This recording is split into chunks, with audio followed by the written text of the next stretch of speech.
Today's reflection is going to be on the pain of loneliness. But before we get into that reflection, let me just give you a quick heads up about the upcoming seminar I have through the month of April. This seminar is for those of you who struggle to experience deep friendships, especially in your adult life.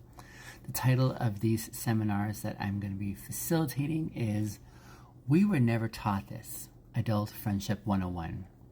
This seminar is for you if you are desperately feeling like it's been a while since you have felt a really good connection in your life, friendship-wise. The kind of connection where you feel like you've been seen, the kind of friendship that continues to deepen with time, where you feel safe to be able to express and to share and to spend time with those people that you value deeply and with whom you continue to open up and experience more beauty in life. This seminar is for you if you have not experienced that recently, if you have struggles in even initiating and developing those kind of friendships. For most of us, the experience is a very shallow experience, a very superficial experience where we stick to the very basic conversation points, but it lacks that element where you feel like, ooh, this is really good. This is not a waste of time. I live not too far from the area in my city where everyone comes to hang out, to eat, and to spend time.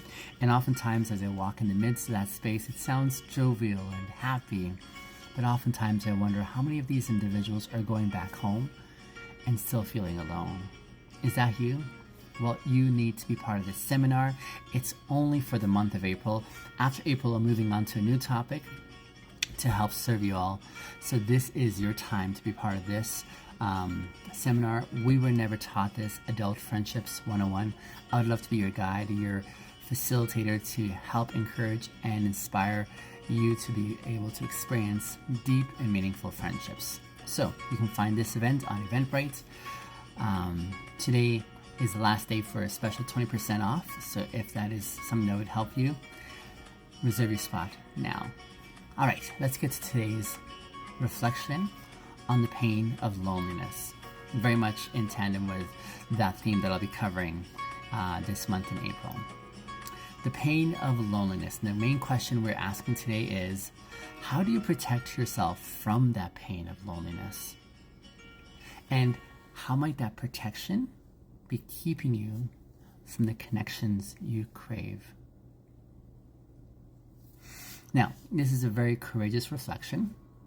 I want to remind you at the outset, we're going to take a couple of grounding breaths in a moment, but just want to remind you, as we go through these reflections, be gentle with yourself. These reflections may bring up feelings of grief or maybe a bit of resistance. You're like, I don't want to go there. It might bring some unexpected insights. Regardless what it brings up, be gentle, be kind to yourself. It's okay to go slow. We're not in a race to try and get the right answers per se. There's no pressure right now to fix anything. Just maybe sit with those reflections. Become more acquainted with them. These are wonderful expressions that the body is wanting to express in the midst of your experiences with these questions and what they bring up. So be kind. Be kind to yourself. Remember, protection often starts as a survival mechanism. At some point it served us well. However, what once kept us safe may be the very thing that's keeping us apart right now. So just keep that in the back of your mind. Let's take a couple of deep breaths together.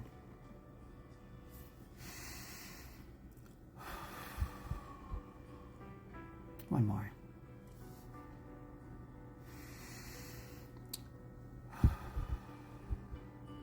All right, let's begin.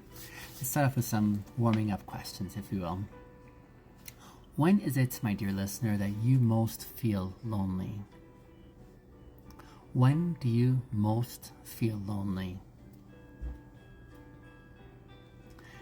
What does loneliness in your body look like or feel like? What does loneliness in your body feel like? How do you typically cope with loneliness? How do you cope with loneliness typically?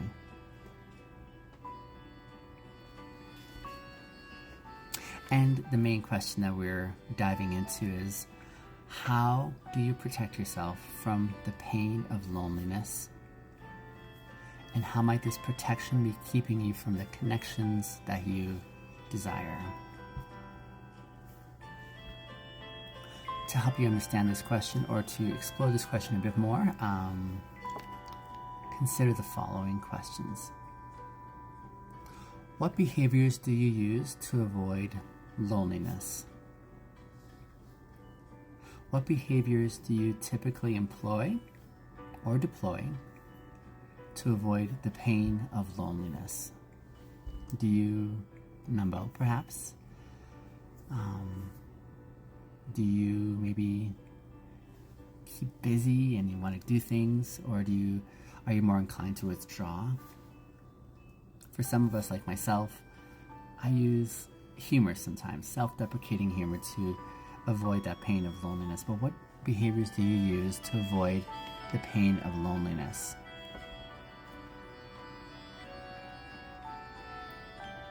Which parts of yourself do you try to hide when you're trying not to feel alone?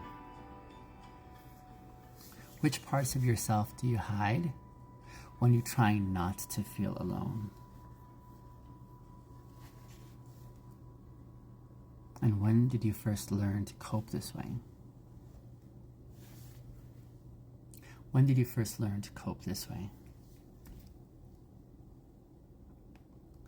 With reference to those protective behaviors, in what ways might these protective mechanisms unintentionally push people away?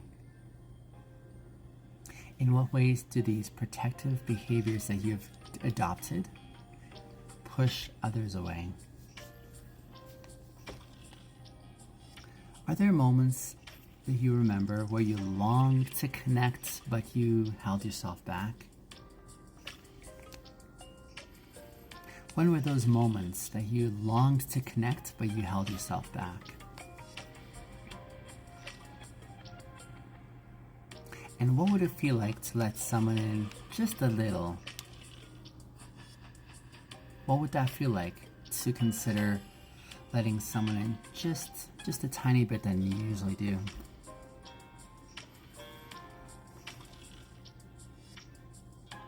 What are you afraid might happen if you let a little bit of this protection that has served you so well up to now, if you were to let a little bit of it go?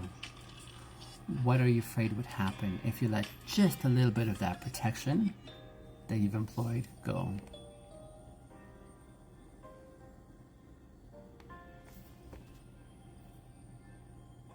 What might be possible if you kept just enough protection that has helped you up to now, just enough, but we're open to allowing more vulnerability? What might be possible if you just kept enough of that protection mechanism to help you feel safe, just a little bit, but we're allowing more openness in your life? And what kind of supports in your life would help you feel safe to even try this?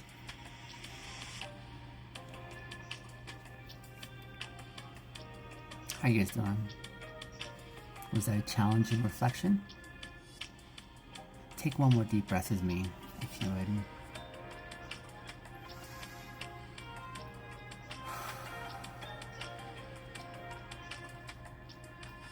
What did you learn about the ways that you cope through these reflexive questions? What kind of feelings came up? And this week, what's one small step you could take to moving towards what could be a safe connection? Allow yourself to be honest, even as you're considering these questions. Reach out to someone if you need some support. Remember, loneliness is not a proof that you're unlovable. It's just a signal that you are ready to be seen. It's not a proof of any kind that you're unlovable. Just a reminder that you're